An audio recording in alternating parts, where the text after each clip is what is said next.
Hello, everyone.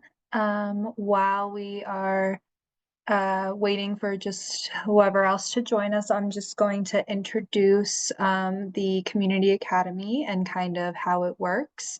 So I'll start by introducing myself. My name is Sarah Alanis. I am the Deputy Clerk for the Clerk's Office. And we put on the Community Academy every year around this time to help engage the community and get you, community members, get to know a lot of the folks who work in city government, and they get to present to you what they do on a day-to-day basis, what they're looking at long term. So that way you can see all of the different areas kind of come together and what we all do here at the city. So thank you so much for joining us and for being here and being a part of it. And it's going to be a great 8 weeks. We got a lot of action coming up. And today, our first person will be the city administrator. I do just want to highlight that we will stay in webinar mode. So feel free to, cook, go do your thing while you're also listening to us, of course. We will be doing Q&As, so there is a box down below that you can click on, and you can go ahead and put some questions in there at any point. Mr. Dohoney will frequently stop during his presentation, and he will ask if there's any questions, and then I will read them out. And so that is how we will be doing that tonight. And yeah, so I'm really excited to have everybody here. And I think if we are ready, Mr. Dohoney, I think that we're ready for you.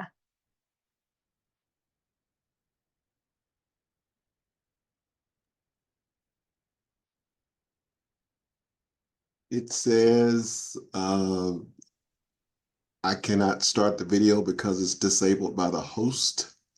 Oh no. How do I do that? You can hear me okay, right? Oh yeah.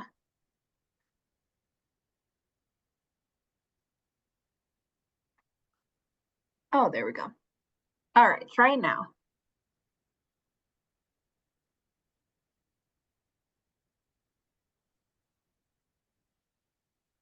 Okay, Perfect. perfect. So good evening to all of you. Thank you for wanting to learn more about your local government. 8 weeks is quite a commitment, but I hope by the end of it, you will be impressed with what you've heard, certainly better informed about how we go about serving you. I always have the honor of kicking off the academy, so I'm glad to be able to spend a couple of hours with you this evening. As Sarah indicated, I'm going to take you through a presentation. I'll sort of stop periodically just to see if there's questions, and I'll be happy to try to answer them the best of my ability. And so away we go. So Sarah, if you could bring up the PowerPoint.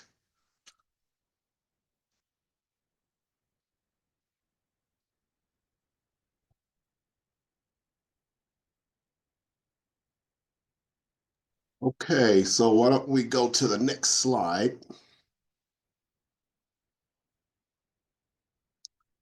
All right, thanks. I came to Ann Arbor in October of 2021. Prior to coming here, I've worked for 4 other cities. I spent more than 20 years working in Louisville, Kentucky for the city of Louisville. The last 4 years there, I was the deputy mayor or chief administrative officer.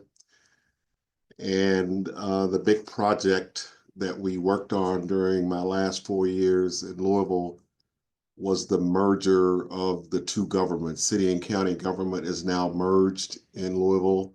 It's called Metro government. It was exceedingly hard to be able to pull that off.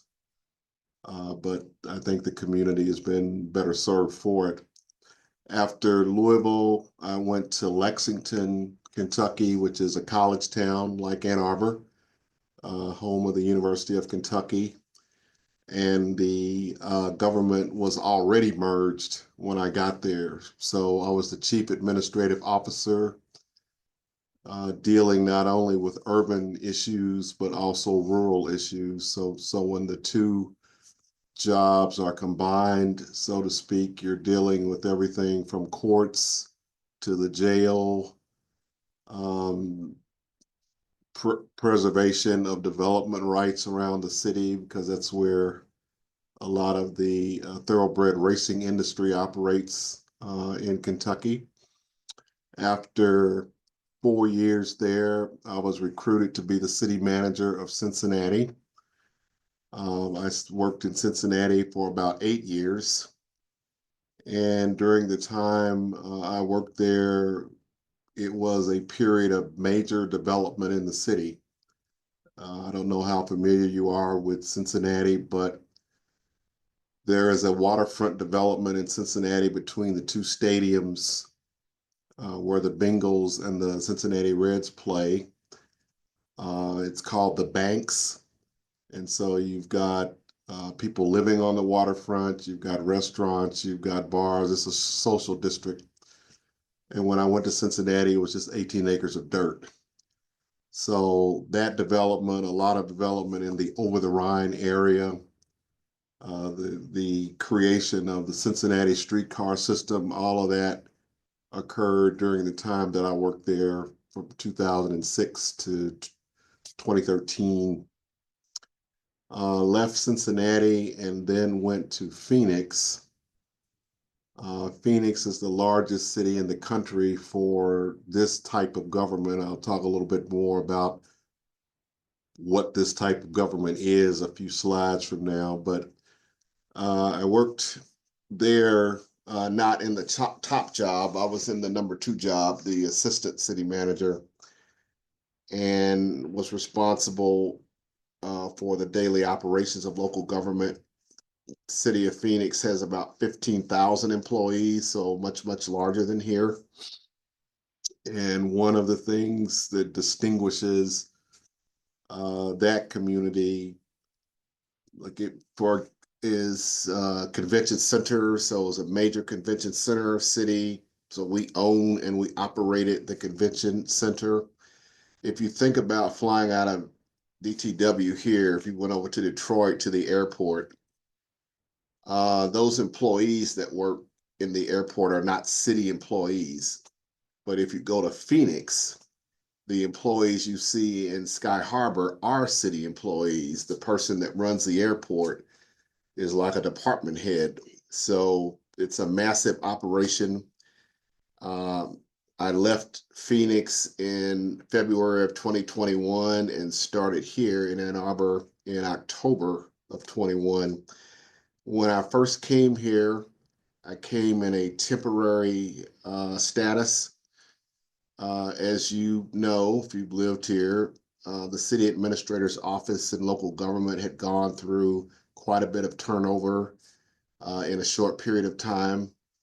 So I was brought in to stabilize the organization initially for 13 months, but about 3 months into it, it was obvious that in order for things to work, city council needed to make me permanent so that people would know that there would be stability.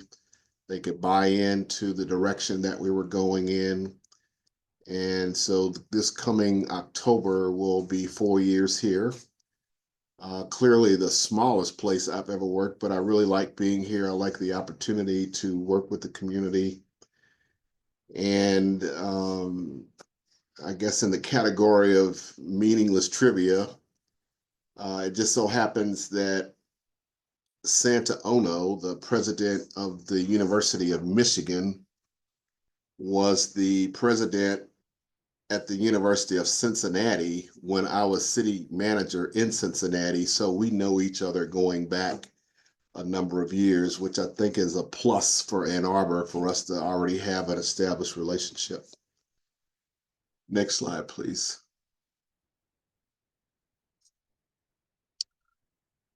So I want to first get into a discussion about governance.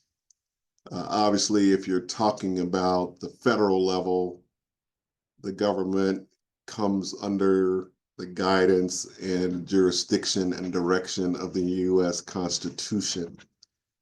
At a local level, so our version of the Constitution would be the city charter. And the city charter is what spells out the different roles that each of the professionals will play. The charter talks about what authority people have that hold certain positions. The charter dictates which positions the city council has to confirm. It gives the authority of the mayor and the council members. As you know, we are a city that has five legislative districts and two representatives for each, and the mayor is independently elected. Next slide, please. So leaving the townships and villages and those kind of communities out of it, in the United States, you have two basic types of government structure: a strong mayor or council manager. The strong mayor would be places like New York and Chicago, Los Angeles. That's where the mayor has ultimate authority over the daily operations of local government. That is contrasted with council manager, which is what we have here, what we have in Cincinnati, what you have in Phoenix. There are some pretty large cities that actually have the council manager form. Dallas, uh, San Antonio, San Jose, Charlotte, Fort Worth, Wichita. All of those are examples of council manager forms. When I mentioned the charter a few seconds ago, one of the challenges that municipalities have is that at the time that the charter is written, it's really premised upon the technology that's available at the time that it's written and the laws that are available at that point. So as years pass and things evolve and things improve, some cities will take a formal look at their charter every 10 or 15 years to see if there are things that need to be updated or things that may need to be repealed because they're antiquated. And so that's how, in terms of governance, communities sort of stay on top of things. So if you flip to the next slide, Sarah. So in a strong mayor environment, the person like me would be the chief administrative officer. That person would manage the day-to-day operations of the government, but ultimately all of the staff work for the mayor. In a council manager form of government, which is what we have, the person in my role is both the chief executive of the city and also the chief administrative officer of the city. So in the charter of Ann Arbor, it clearly states that the city council only has two employees: the city administrator and the city attorney. So all of the staff in any attorney that's hired works for the city attorney, and all of the administrative staff work for me. I mentioned earlier that there are some positions that are required to have city council confirmation. So you may recall that when we hired our police chief a year ago, there was ultimately a vote that went past city council. So it's my job to pick the person, and council has to then confirm the person that I've hired. Um, that's contrasted with we recently hired an economic development director. There's no such provision in the charter about economic development director, so council does not need to confirm that person. So that's an example of the difference. Next slide, please. So here's the basic framework of the city organization. We are right around 850 employees. We are a lean organization. We're going to always be lean. It's lean by design and lean by necessity. There was a point in time before I came here when the city of Ann Arbor had 1,000 employees. And then when the economy tightened, they had trited out essentially 200 people. I personally do not see a time when we would ever be able to go back to 1,000 employees. The economic base here and the way that we derive our revenue to run the government is simply not sufficient to support 1,000 people. We have 7 labor unions. We negotiate contracts with them, typically ranging between 2 years in length, sometimes up to as many as 5. In round numbers, we have a $600 million budget. There'd be some fluctuation up or down. We do our budgeting in 2-year cycles. So when I present the budget to City Council on April 21st of this year, it will be for fiscal years 26 and 27. I mentioned we have a mayor, 10 council members. The mayor in Ann Arbor does have veto power, although it's rarely used. And the veto authority is granted by the charter, and it spells out the manner in which a veto is to be issued if, in fact, a mayor wants to do that. I don't know the last time a veto was used in the city of Ann Arbor. It's rare. It's rare in a lot of places, most places.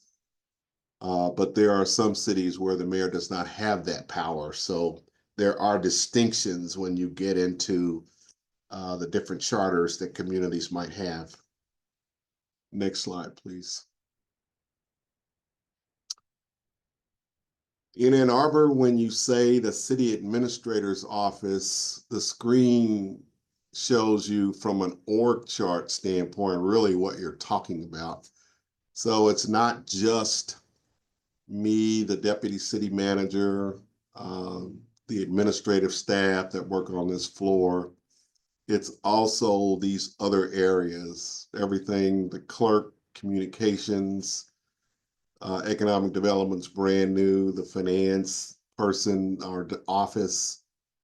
So all of those make up the city administrator's office. So when we have to develop budgets, it's a budget individually for each of the areas. Each of those areas is led by an executive. Some of them wear the title of director, some are managers. It just depends. But as you can see, it's a pretty large part of the administrative side of the house, if you will.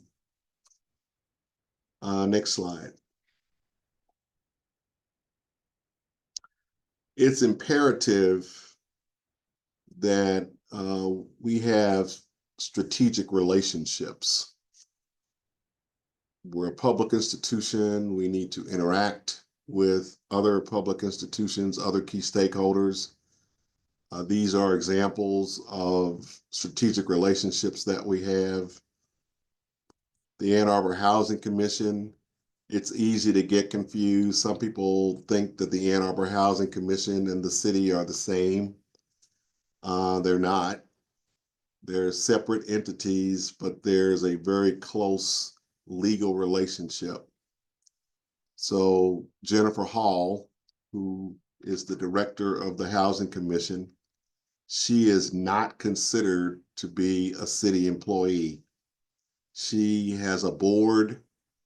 Her board gives her administrative direction. I communicate with regularity with Jennifer, but Jennifer does not attend the executive team meetings that we have at the city. She doesn't take any direction from me. We work in a collaborative fashion, but her employees are considered city employees.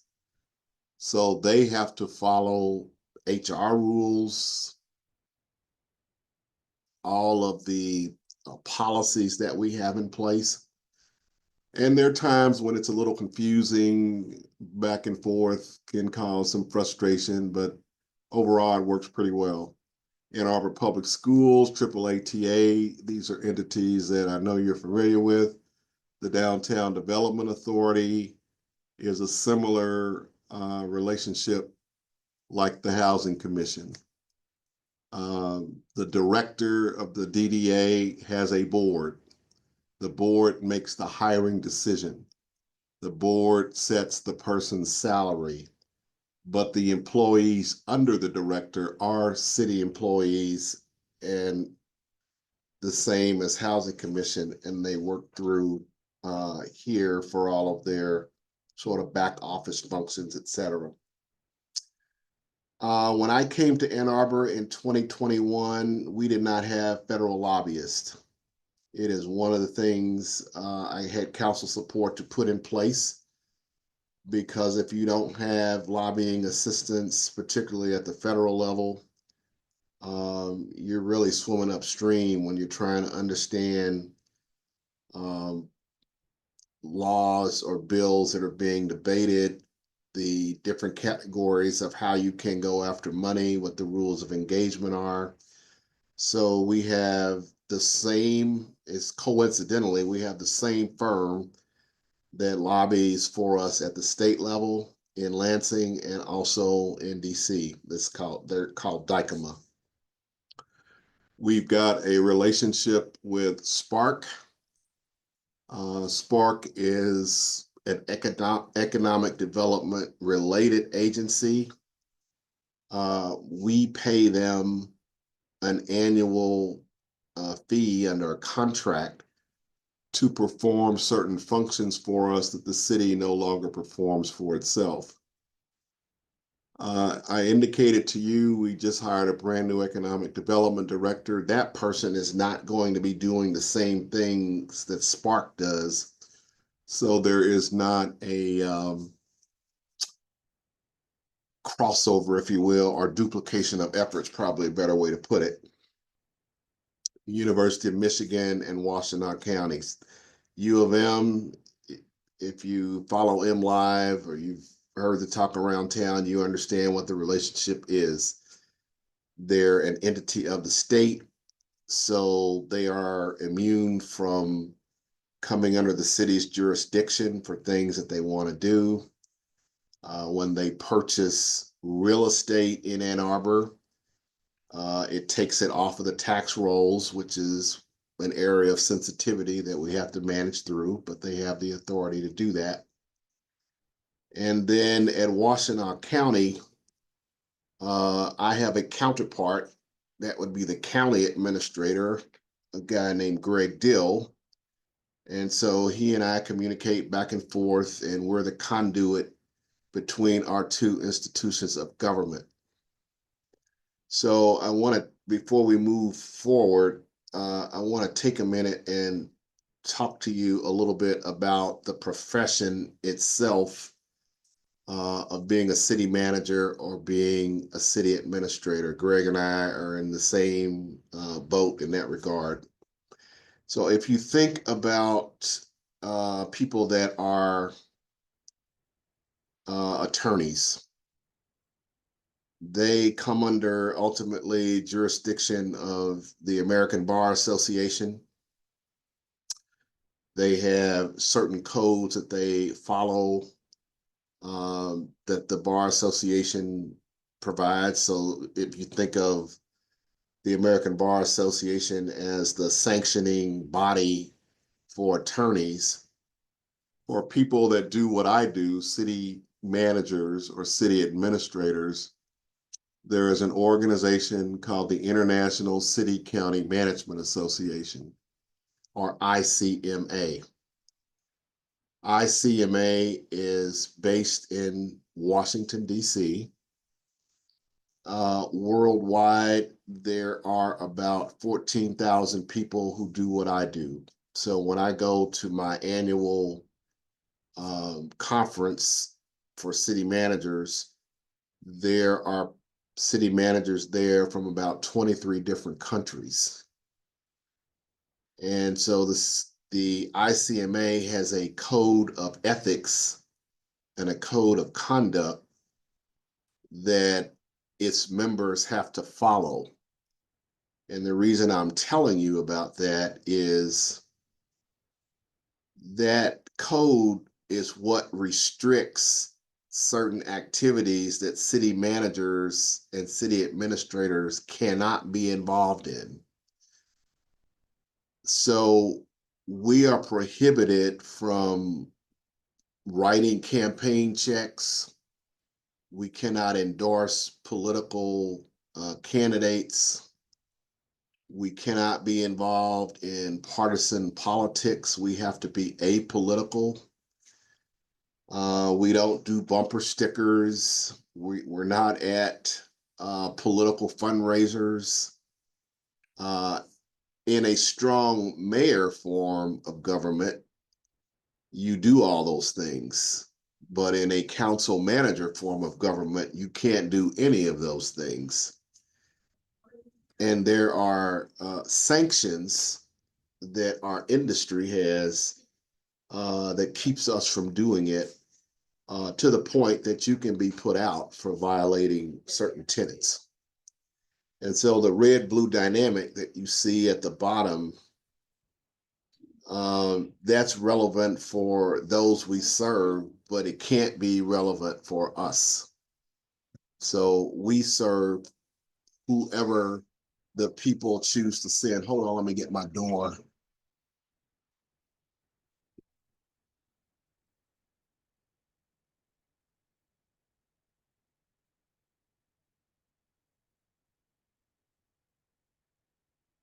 Sorry, the cleaning person just showed up.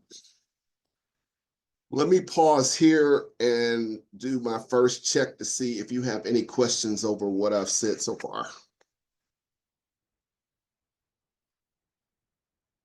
Looks like we do have a couple. Is AADL also a strategic relationship? I'm sorry, can you repeat that? Is AADL also a strategic relationship? It is. They Fab. have a separate board elected by the people, and Eli, the director, is someone that a person in my role would need to communicate with. But their employees, it's all totally separate. They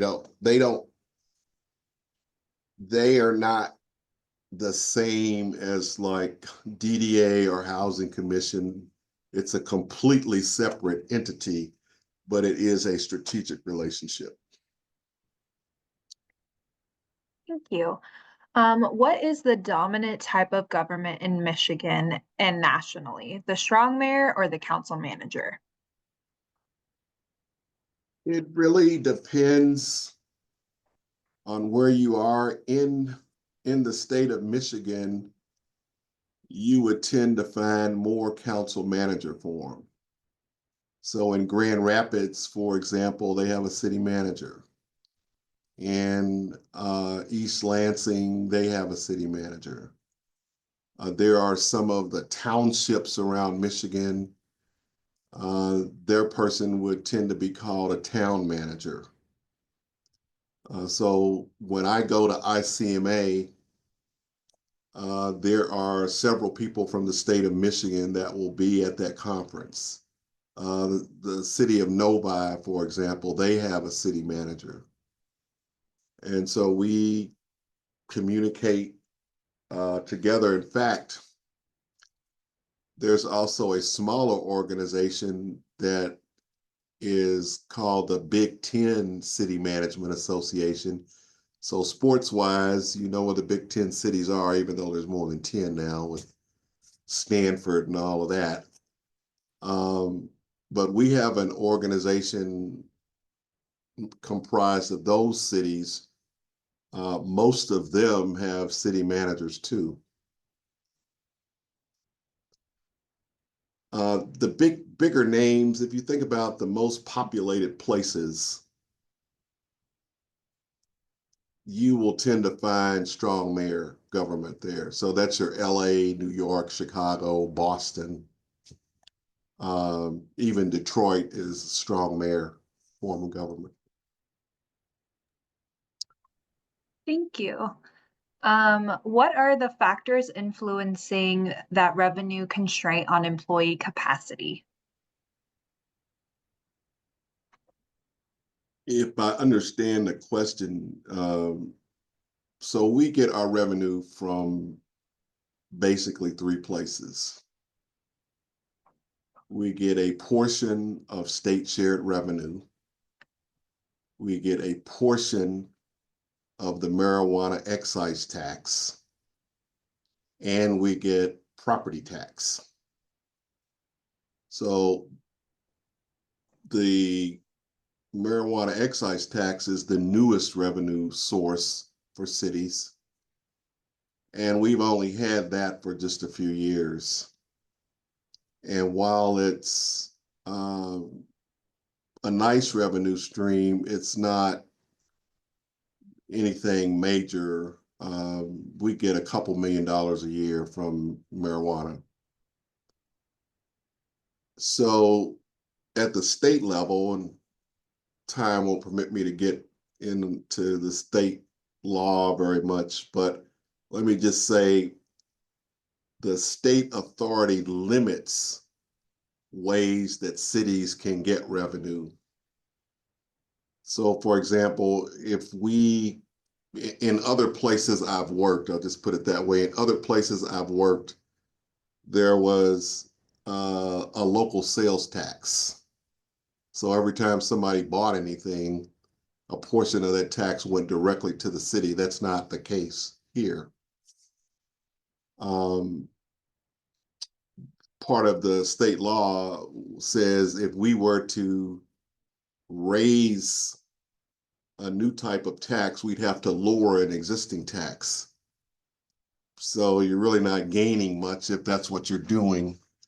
And then keep in mind, in a place like Ann Arbor, a significant segment of our population are renters. They're not property owners.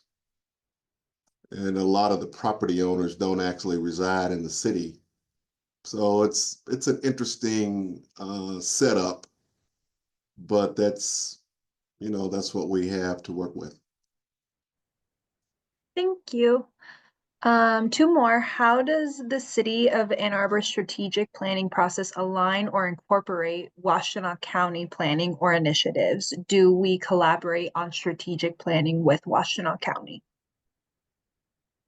We collaborate with Washtenaw County in a number of areas. Um, we collaborate and we communicate, and I would say communicate is more of it. We do not have a joint strategic plan. Um, the county commissioners and city council members communicate with each other, and Greg Dill and I communicate with each other. So if we have issues that we want to work on together, like trying to provide services or funding for the unhoused, that's a choice that we make, and we pool our money to address a community issue. There's a lot of other things where we communicate but don't necessarily collaborate because the two governments do different things. Um, the relationship is positive, and I've been places where it wasn't. So it's good that we have the communication. Um, if there is a community issue, something that just comes up that's of an emergency nature, we have a very good collaborative process for dealing with that jointly. So they have their role, we have our role, but we are collaborating on how things are going to be addressed. The school system would also fold into that. We would be collaborating on anything that is sort of cutting across or impacting the community as a whole. Alrighty, and then the last question, has Ann Arbor ever had a nightmare? To my knowledge, no. I've never heard that here. I've been in communities where they had one, but to my knowledge, Ann Arbor is not one of them. It would be probably unusual to find them in council manager cities. I'm aware of some in strong mayor cities, but never have heard of that here. Any more questions for now? I did have one just come in. You have been in cities that merge city and county. What factors motivate a merger? Why is it done?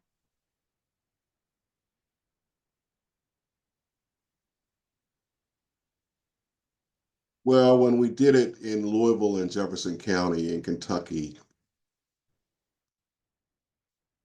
there were glaring examples of where the community was fighting against itself. So first off, economic development. Both entities of government had elaborate economic development infrastructure. We were recruiting companies to come into the area. We were trying to encourage companies to expand in the area. So this is how sort of self-defeating it was. County government would give an incentive to a company to move out of the city limits and set up in the county, and vice versa. We would be out on the recruiting trail. You're trying to lure a company from, I don't know, France. And the county official was saying, come to Kentucky, but don't locate in the city limits. And we're telling them, come in the city, but don't be out in the county, because that represented revenue for the tax base. So when cooler heads prevailed and we really started to look at it, we had two of everything. There's two police chiefs. There's two people who did what, what I'm doing. You've got a mayor and a county judge executive. Both entities of government have thousands of employees. You had two different police departments. And so the merger streamlined it to one. Now you go to one, it's Metro PD. You serve the whole footprint. You no longer are fighting over economic development. You're trying to lure economic growth inside the entire footprint. And the merger worked out a sort of sharing of the revenue for how that all happens. Um, when Lexington, Kentucky merged city and county government, it stemmed from a lot of the legal wrangling over busing. So there's different reasons that cause it to happen. There, when the folks were fighting busing and didn't want kids to go here or go there, and there was a major court case, and the court case in the outgrowth of it cause the two entities of government to come together. It's extraordinarily difficult to merge governments. I mean, just think about it. It takes years. You have um, a lot of laws and ordinances that you have to mesh together that say different things on the same topic. But the reason you do it is one, you hope that one entity of government would be cheaper to operate. You want to get some efficiencies of service for the residents that you're serving.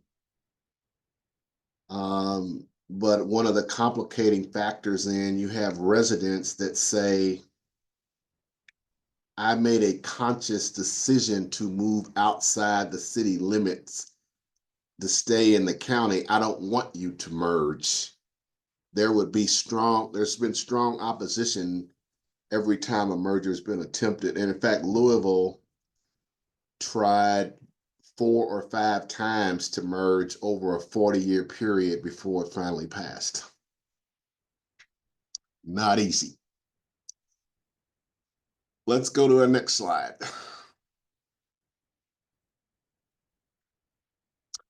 So I want to talk to you a little bit about current issues, and they are both internal and external. And I'll touch on a few things. There's no way I could put all of the issues in a slide presentation, but it's really just to give you a flavor of things that we deal with, things that we try to address. Sometimes they don't have an answer, but it requires attention. So next slide, please. So internal to the organization, one of the issues we're dealing with now is in several, but not all, of our job classifications. We don't pay a competitive salary. We have been losing people to other jurisdictions that pay a lot more money. When I arrived in 21 and started making inquiries about it, I was told that this government had did a compensation study previously, but according to the narrative, didn't take any action once the study was done. We are doing a comp study right now so that we have information that allows us to make our positions as competitive as we can make them. We're rarely going to lead the market. The private sector can always pay more than a local government. The private sector can also provide things that you typically don't find within a government structure. Um, so when our comp study gets done, we will probably be making some adjustments to some salaries to make it more competitive. I'm sure you won't be surprised that the technology area is an area where we struggle. There's not enough tech people for the market demand, so they can go a lot of different places, and there's just certain things that we can't pay. Uh, the fact that we are so lean is an internal issue because the demands of the public continues to escalate, but we're going to always be somewhere around that 850 mark. So you've got the same number of people and you've got requests for service that continue to elevate. So then you're simply adding more and more on to the plates of the 850 folks. And so then there is this balancing act. You want to strive for service excellence.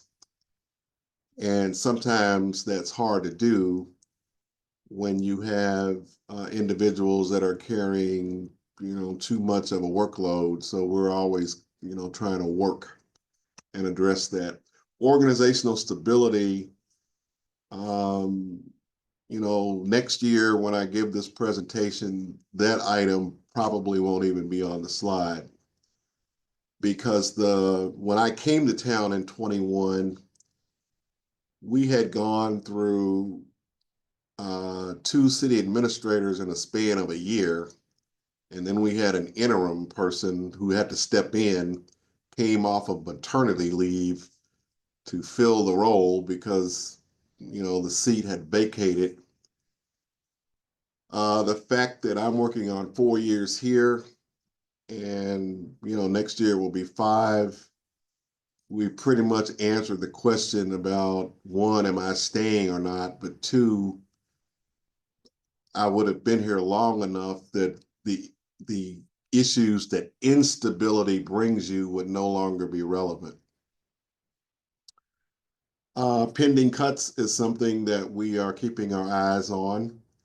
One of the reasons that we became a lot more aggressive around lobbying is because we wanted to get more state and federal dollars into the local government. We wanted to become more aggressive around the pursuit of grant dollars. And so we have done that and had some great success. Under the current federal administration, you know that they are freezing grants. Um, they are requiring organizations that have grants to take DEI related language out of the grants. And there are a number of job cuts that are taking place.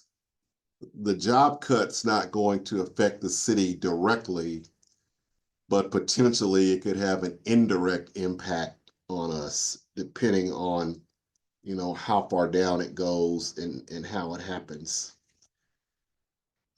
Staffing is an internal issue that we have. And part of that simply goes with the evolution of the workforce. I'll just put it that way.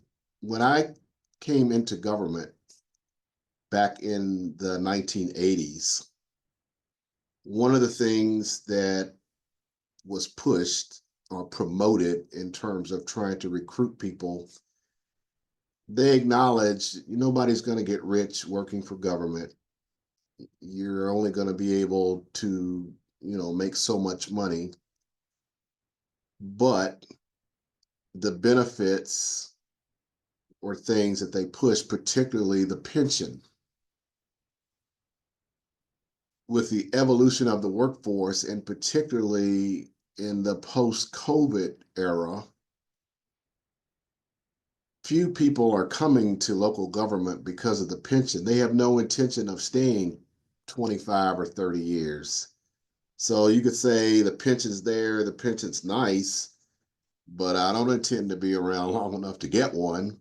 So that's not really an attractive thing for me. So what else can you offer me that I actually find interesting or alluring?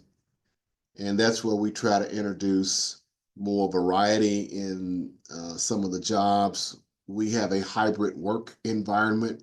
We didn't have one before COVID. Everybody showed up at City Hall every day. Now people are able to flex their schedules in certain positions. Positions where we allow for remote work, we now put that in the position description, which has attracted more people to take a look at us. Staffing is going to be an ongoing internal issue. You're going to have turnover. It's not always about money. It's about family needs. It's about people moving to different locations. So it's just something that takes a lot of attention. Next page, next slide. On the external front, we've got an aging infrastructure. We just celebrated our bicentennial last year. And so you got a 200-year-old city, which means in many areas, you've got old pipes under the ground. And it is extraordinarily expensive to replace them. We are at a point in time where we are encouraging more growth. We need a lot more housing units. And so the issue that we have to work through is, can the infrastructure handle the growth that we're pursuing? And so we have a planning effort that's been underway to identify which areas of town have infrastructure that needs to be upgraded. So we have to decide when that gets done, how it's paid for. It takes a long time to deal with it. Economic growth is something that Ann Arbor now embraces, but if you've lived here for several years, you know that there was a point in time where Ann Arbor was considered anti-growth. The city made a conscious decision to gut its economic development effort. So we have no economic development related infrastructure inside city government. That's so we're starting with an ED director, and we're going to have to create things from scratch. But given what drives our tax base, we need the value of property to increase. That helps generate, and we need to densify the city. We need the current land that we have to become more valuable. Homelessness is an external issue in virtually every community you go to. Ann Arbor is no different. We do not have sufficient resources as a community to deal with. It's not just about housing, but the wraparound services that many of the individuals need in order for them to become sustaining. I mentioned housing, public safety is an external issue that we're dealing with. We have a number of people that are unhoused. A segment of them have mental health issues, substance abuse related issues. And so those can tax, local public safety resources. And then public safety means fire in addition to police. We make a lot of med-related runs. We have a number of people who are aging in place in Ann Arbor, so they will require more attention as they move on. We're also not unlike other communities dealing with societal tensions. If you think about it, even though we're small, 800 plus employees, we're still large enough to be a microcosm of the society in which we are working and serving. So, for example, we have employees here who are members of the Jewish community. We have employees here who have ties to the Palestinian community. So just think about what I just said. Sometimes that creates tension.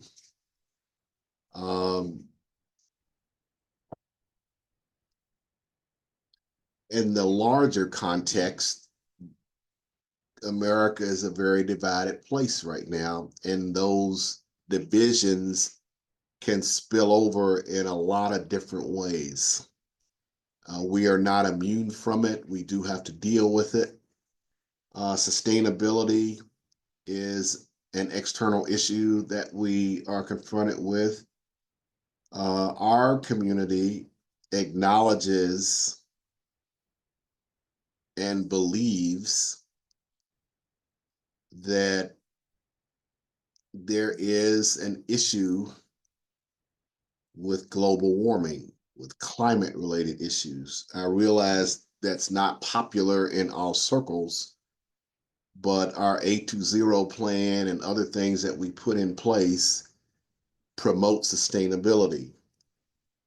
But it's in a contentious environment right now, so we have to figure out, how we're going to go forward.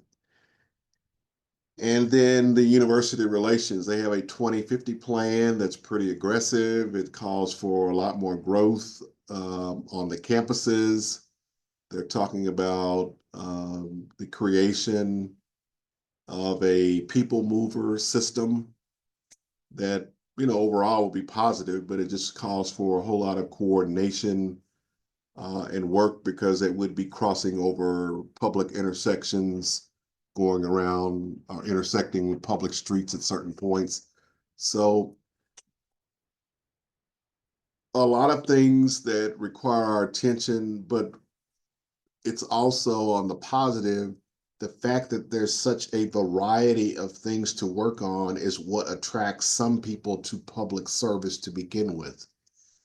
They want to be able to work on a variety of things that affect communities, that affect society, and you can certainly do that and see the value of your work at the local level. Something that you don't always see when you're working at the federal level. Next slide, please. In terms of major initiatives, we just finished year 3 a while back of the road bond we did. We needed to do some catch up on road surfacing. That has gone well. We are right now working or considering a project called Arbor South. So if you're familiar with the Briarwood area, you're probably aware that the Briarwood Mall is remaking itself. So you drive up into the Briarwood property right now, you see all the construction. They're building a grocery store. They're building 300 units of housing. They have commitments from a number of retailers that's going to be coming in. So they're talking about building a public space that folks can come and gather. So that footprint is remaking itself. Well, immediately adjacent to the Briarwood Mall area is where the Arbor South project would go if it gets approved. It would be the largest development project in this city's history as we understand it. If it passes, it would create 1,000 units of housing. 200 plus units would be affordable. The rest would be market rate. There would be some condos. It would be 85,000 square feet of commercial space. It would be a brand new hotel, a number of plazas, areas for walking, biking. And so if you think about what Briarwood Mall is doing, and if Arbor South goes forward, then that part of town will be transformed over the next several years. You may have seen in the news recently that we're hoping to be able to finally do something with Library Lane. I wasn't around here in 2018 when voters passed a charter amendment to, I guess some people thought it was going to create a park on the center of the city site.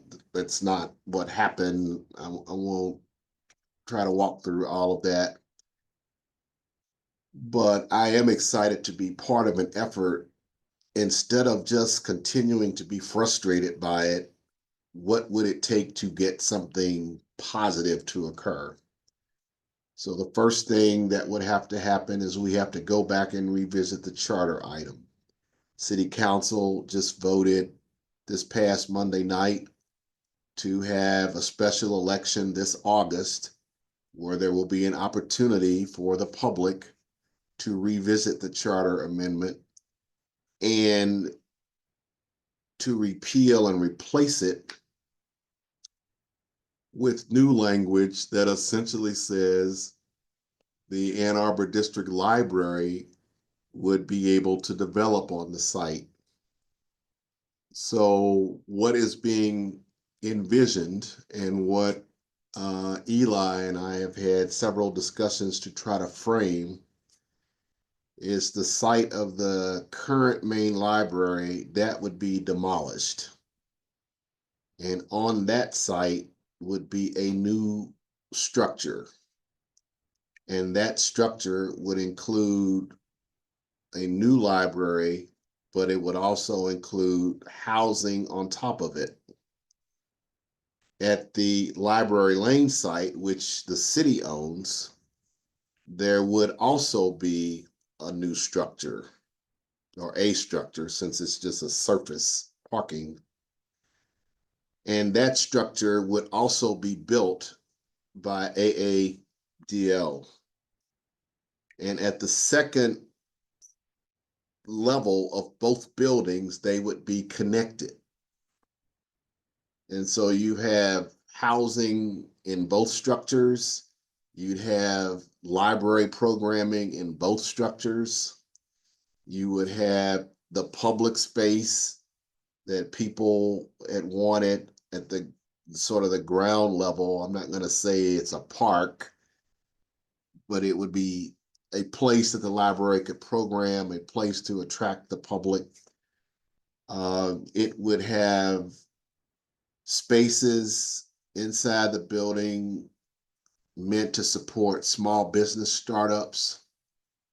So what's being discussed is there'd be X number of places that say you've got a business that you're trying to get off the ground, you don't really have a location.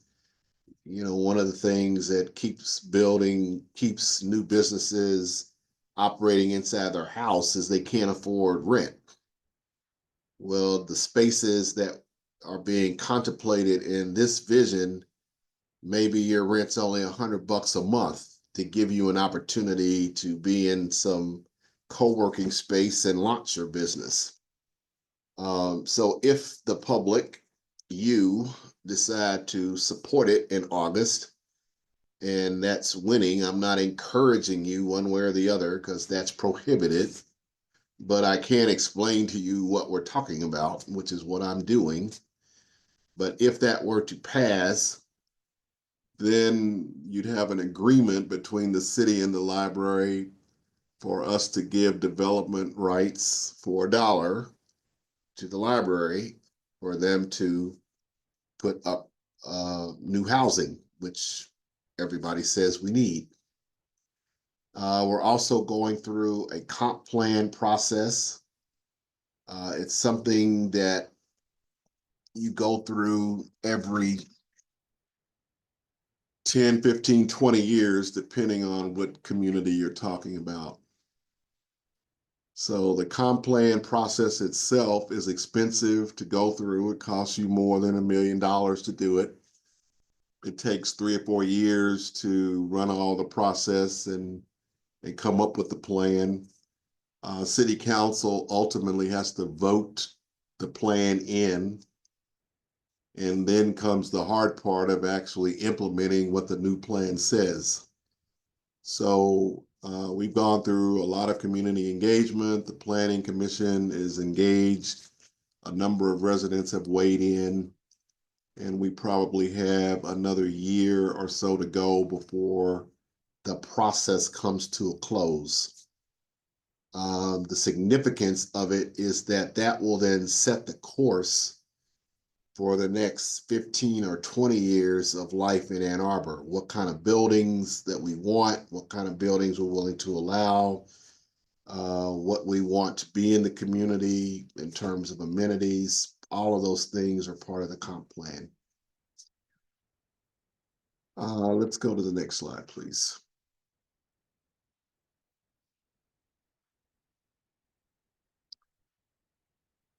So my job in a nutshell, decision making, which can be complicated because sometimes I have to make decisions when either I can't get all of the relevant information or sometimes the information doesn't exist. What you have is certain conditions that require a decision to be made, and you have to figure out the best way to analyze the decision, to work in a collaborative fashion with the staff, to rely upon the skills and experience and training that you've had in managing cities and be able to decide things. And you know going in that there are, in some instances, no matter what decision you make, some people will be opposed to it and some people will be in support. That's the nature of the job. Fiscal oversight. The budget that gets presented to council is termed the city administrator's proposed budget.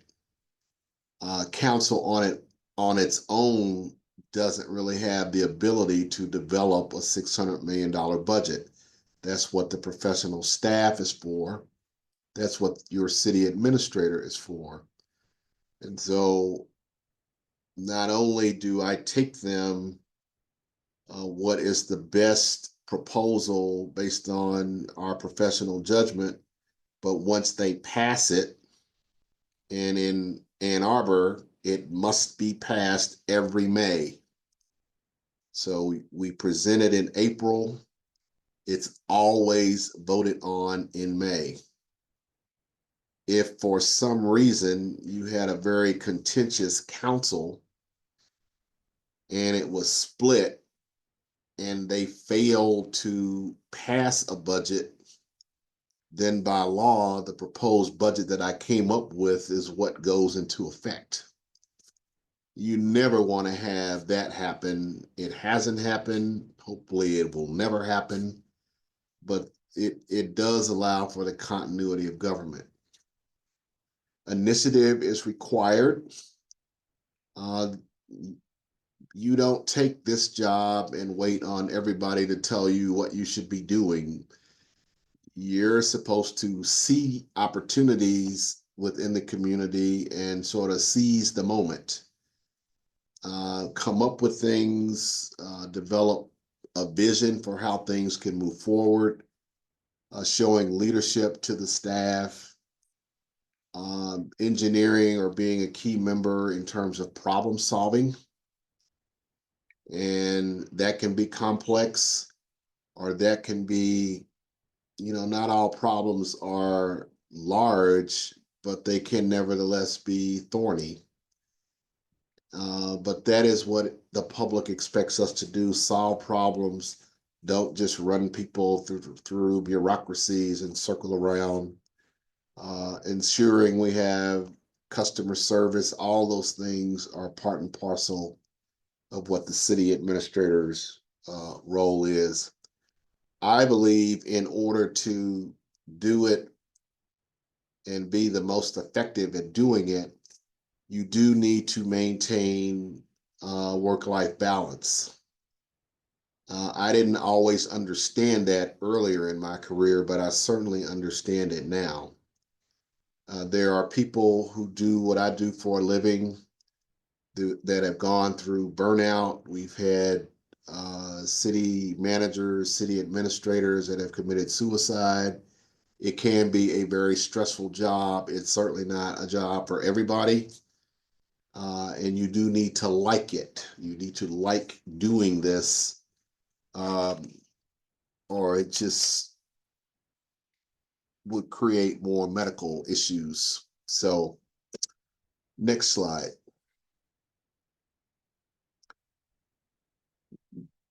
These are examples of how to stay engaged and stay informed. We push things out across social media platforms. We have council meetings first and third Mondays. We've got a number of boards and commissions. For a city this size, in my view, we have too many parks and too many boards and commissions, but it is what it is. The bicentennial web information, I think, is still up if you want to see what happened with that. And I will be glad to try to answer the next round of questions, Sarah, if we have any. Yes, we do. Okay, how do you prioritize where to spend your time and energy in your role? There must be a lot of important questions coming to you all of the time. How do you figure out what to focus on in a given day? One of the things you have to accept when you do this kind of work is the schedule that you come in the building expecting to happen is never going to fall just like what the schedule says. So I try to concentrate on the strategic level things that are going to advance the city or advance the city organization. In order for me to be effective at doing my job, I need to hire qualified people and then entrust them to manage the areas and provide leadership in the areas that I hired them to do. In my view, and city managers all have different points of view as to how to go about doing their job. In my view, you can't possibly be effective if your style is to be a micromanager in terms of running a city. There's simply too many things and you're too much in the weeds. So you hire qualified people, you empower them to lead in their areas, you provide direction for the organization. Um, and it's a juggling act. There are times when I do need to get in the weeds. There are times when problem solving actually requires my attention. Any kind of legal agreement or documents that go through the government ultimately has to have my signature on it. There are ways to do that now electronically. Years ago, I can remember doing this kind of work where twice a day, my administrative assistant would come in with tall stacks of things that literally needed my signature with an ink pen. Fortunately, technology has progressed to a point where that's no rarely necessary. There's still some documents that I have to sign, but people in my role, I need to be interacting with the heads of the strategic organizations that I listed. So I need to talk to Jazz Parks. I need to talk with the leadership at the university. I need to talk with Matt over at AAATA, with Jennifer Hall at the Housing Commission. One of the things that this job gives you is the ability to convene discussions on things. And it doesn't always have to be, of a serious nature or something that's an emergency. I'll give you an example. I didn't really go into a lot of detail in the upfront piece, but in my career, I have extensive experience with special events. So I've done a Super Bowl, I've done a Final Four, I've done a college championship game between Clemson and Alabama when I was in Phoenix. Um, During my tenure in Louisville, part of the time I was the director of public safety. And in that role, I had the coordinating authority over the Kentucky Derby. So that experience was relevant and helpful last summer when I convened about 30 people from across the community from various institutions under the banner, Let's Talk Football. So people open up their emails, and here's this email from the city administrator inviting me to a meeting about Let's Talk Football. So they were curious. What is he talking about? And so they all came, University, Destination Ann Arbor, Downtown Development Authority, et cetera, et cetera. And what I told them was, I know hosting Ohio State is a big deal. I know hosting Michigan State's a big deal. I know we have sellout games, but this school has never played the University of Texas.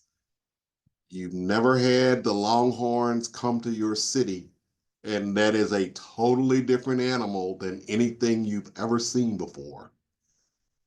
And so I laid out for them how the Texas fans roll, how they roll into your city in big numbers, how they expect police escorts and Matthew McConaughey will be with them, and the governor's with them, and if the city allows it, Bevo is with them, the big steer, and they take over places.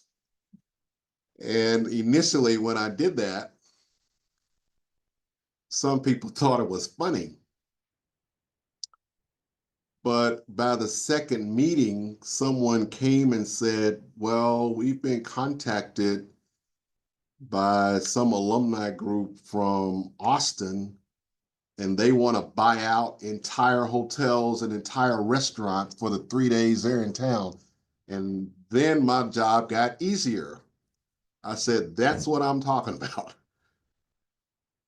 They don't roll like everybody else. So here's my point. If my title wasn't city administrator, I couldn't have convened that group like that. But because it is, you're able to bring people to a common table to work on issues. Um,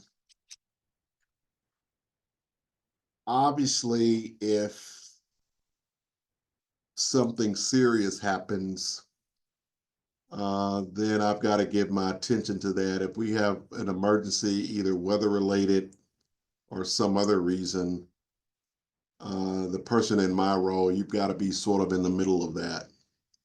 In other cities I've worked in, we've had plane crashes, sewer explosions, and unfortunately, in my career, I've gone through a mass shooting. You never want to do it. Never. So I'm open. Sometimes I need to meet directly with people. If I think my presence can help solve a problem, then I'll make time to do it. And sometimes people just want to be able to access their city administrator. Now, there is a delicacy with it, and then we'll move on to your next question. This isn't Mayberry. So we do have people like, they might call me, call the office, and well, the mail carrier missed my house and I want you to call somebody about it. And, obviously I can't do that. And I'm just giving you an example. But my point is this, there are certain things that I'm just not the best person to do anyway. But some people believe I should be the one because you're my city administrator. I called you and I want you to handle it. So you have to use judgment on when to handle those things or when to get other people on the team to help out.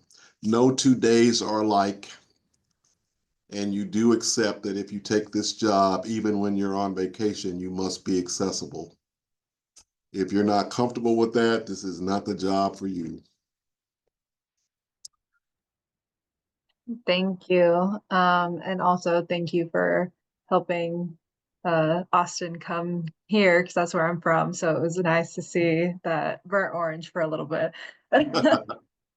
All right, next one. You showed us a slide with a list of city divisions, roughly and off the top of your head, what percent of the city's 850 or so staff are working in each division? Ooh. It's quite a mixture. You have the Office of Sustainability and Innovation. Dr. Missy Stoltz leads that. She has about 25 people.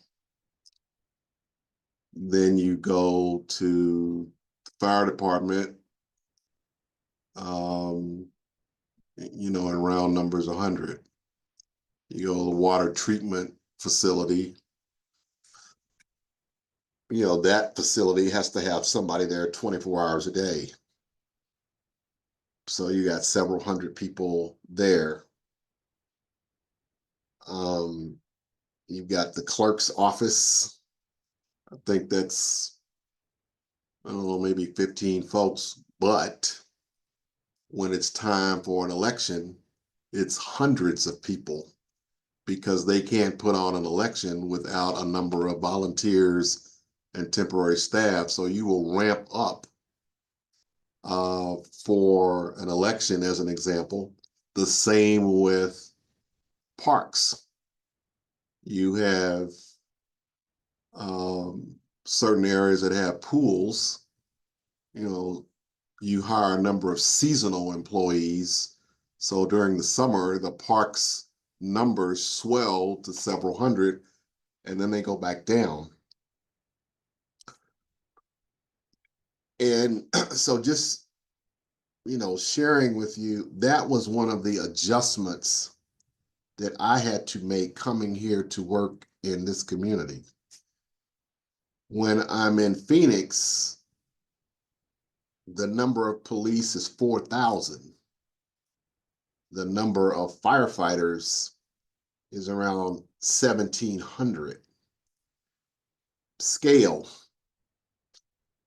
Um, we have offices that are, less than 10, and we have offices that are several hundred. So it just depends. Um, but it takes everybody pulling together in order for us to do what we do to serve you. So if you're going to be lean, you have to be coordinated. And regardless of what size you are, we have to talk horizontally. We do pretty good.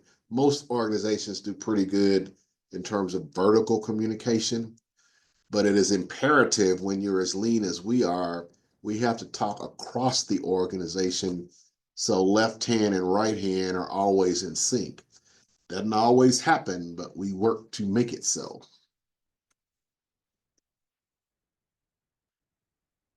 Thank you. I had one person kind of tack on to that they're a part of the Citizen Pruners and Adopt a Park, and they know that forestry has about 8 staff members, and quite a number of trees in Ann Arbor, so significant backlog, but she just wanted to put that out there. I have another question. Speaking of engagement, when will A2Gov move over to Blue Sky? Twitter is problematic, and many of us have left and can no longer see your posts. No, I don't actually know the answer to that. I'm We're not gonna sure ask when. Joanna. Yeah, I'm not sure when that migration will happen. Yeah, it, Uh, it is that does give me an opportunity to touch on something that I really didn't touch on going through.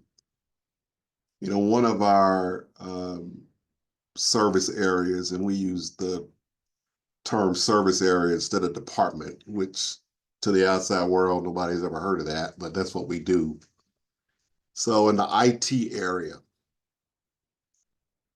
we have to spend an inordinate amount of time worried about cybersecurity.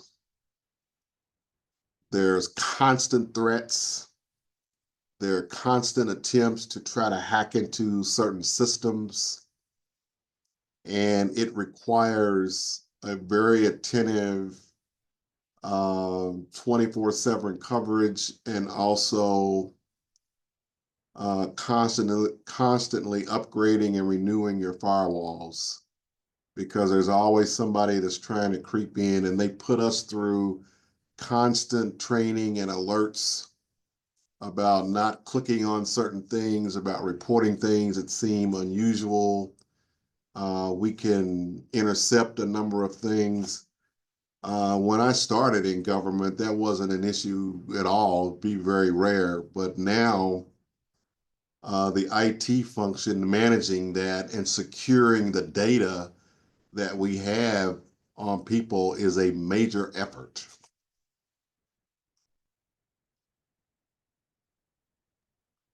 Thank you. And we do have IT as one of our people, and they will definitely talk to us about that much, Okay. much more at a later date. Um, Do you attend all city council meetings based on your job description and your extensive responsibilities? Is the mayor job more ceremonial? I do attend all city council meetings. I'm typically seated right beside the mayor. Even when I'm out of town, I'm connected in virtually. So under our structure and under the rules, the city administrator has a legal authority to communicate about any issue that comes in front of council. In a practical sense, I will rarely make any comments about anything they're talking about because in practical terms, the city council meeting, that is the council member sandbox. This is not mine. I don't have the authority to vote. Adeline Carr is our city attorney. We're there to make sure that things are running according to rules, Robert's Rules of Order, the procedures, etc. In fact, uh, Sarah and I indirectly collaborated on an item just this past Monday. The council wanted to vote to move the charter item for the August election, and the mayor did that by voice vote.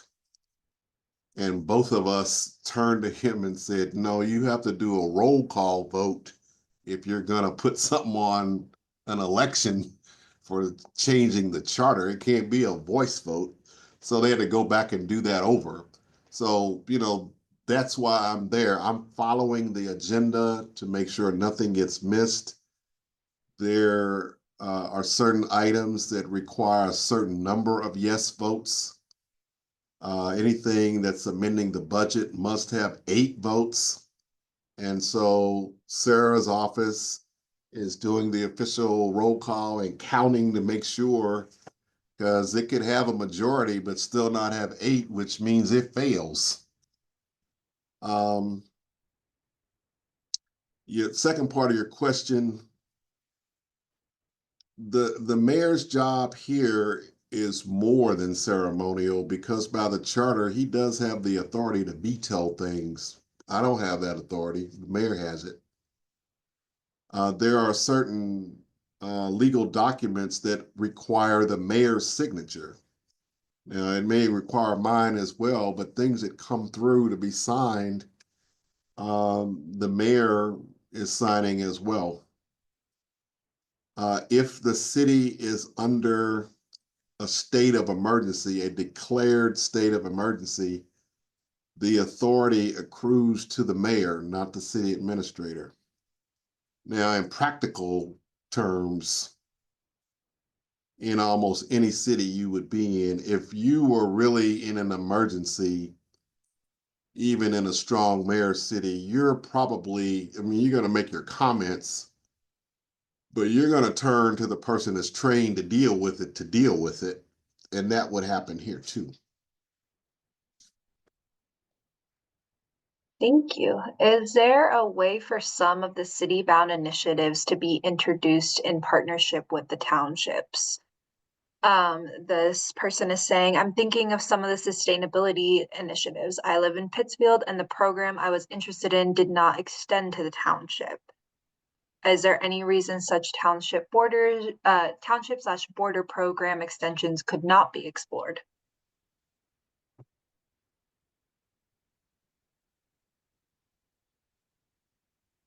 Conceptually, it makes good sense. Legally, it's a lot more complicated. So there's nothing that would prevent a township and a municipality from partnering to do something, partnering to work on something, collaborating on something. But when it comes to the utilization of resources, it becomes tricky from a legal standpoint. And what I mean by that is residents of Ann Arbor would have a legal claim to say, wait a minute, my taxes are for Ann Arbor, not a township. So if you're doing something that calls for the spending of resources that's going to benefit a township, I don't like that. So it depends on what it might be. Certainly the sharing of information is allowed. It's just more complicated when you try to do, joint operations or a joint project that calls for the spending of money and the utilization of resources. It's the same issue that we run into with Ann Arbor Public Schools. Totally separate legal entity. We have no authority over them. They have no authority over us. In some cities, city government is actually over the school system. Ann Arbor is not one of them, where the mayor hires the superintendent. That's not, what we have here. So, there's some common sense things that if there was a goodwill between the two groups and some, common purpose. Um, I'll give you an example of an item where that cross collaboration has been attempted but has not been successful. There have been multiple efforts to treat homelessness as a community-wide issue, not just a city issue. Washtenaw County and the city have tried to get townships, let's pool all of our money to help address resources that are needed for people who are unhoused. And the reason that that effort was made is because when you really check into where some of the folks come from, they come from townships. But that was a totally unsuccessful effort, and Washtenaw County and the city um, were essentially the entities putting up money to deal with the issue, even though the issue spans, things like homelessness doesn't know any borders. Same with um, crime. And I didn't talk about this, but it's kind of relevant to the heart of the question. We do have mutual aid agreements with all of the surrounding jurisdictions. That's a normal thing you would find. And essentially, if a fire happens in Pittsfield Township and they need us to help come put it out, we're going to do that. If we have something going on here and we need other jurisdictions to come and help us, they're going to do that. Same with police. So we do a lot of collaborating and joint operations in that regard, uh, just not that many beyond that. Thank you. What are your thoughts on why Ann Arbor appears to be growing into a much larger city than it has been over the years? It starts with the will to make it happen.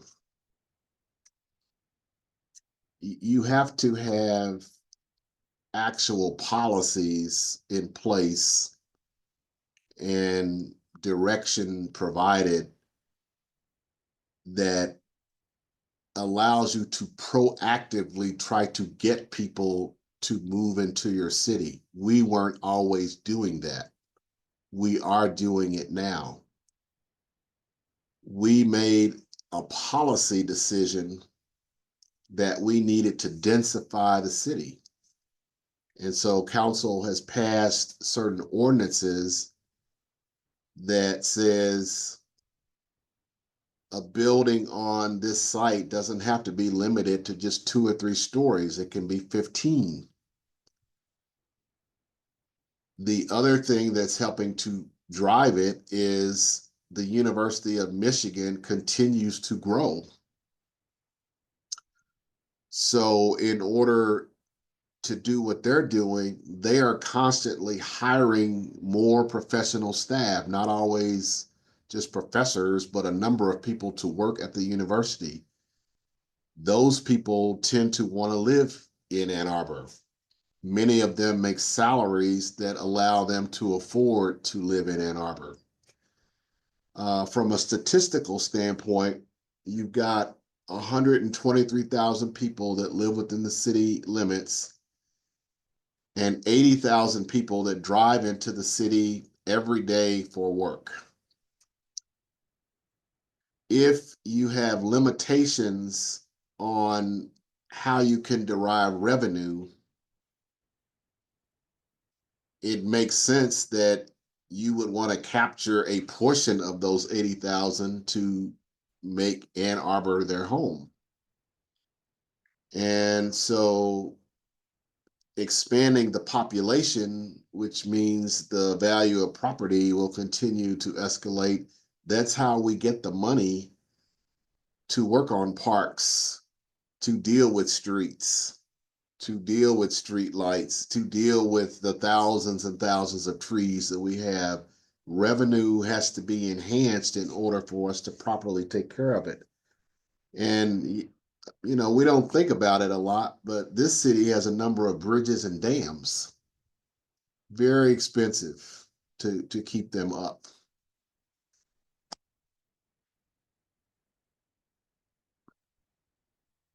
That was our last question. The last question at 8:07. We were And supposed to go to 8:30. I know you're crushed that you're gonna get out early, but I want to thank those of you that have been part of this. I hope I have given you some information that is helpful. I want you to have fun with the rest of your 8 weeks and really get to know each other as people and enjoy your graduation. If you think of follow-up questions after tonight and you want me to answer them, just get them to Sarah. She can pass them on, and I'll write out an answer back in an email that she can share with you. So thanks for your time. Thanks for listening to me, and have a good evening. thank you. Thank you so much for being here. All right, y'all, that will be the end of this session. Just to let you know, our next session will be in person. It's going to be at Gallup Park, in the meeting room over there. And it is going to be Parks Department, Greenbelt, and NAP. So that will be a really, really nice and cool area to be in while you're talking to everybody. So thank you all so much, and I can't wait to meet you in person. So thank you. Bye.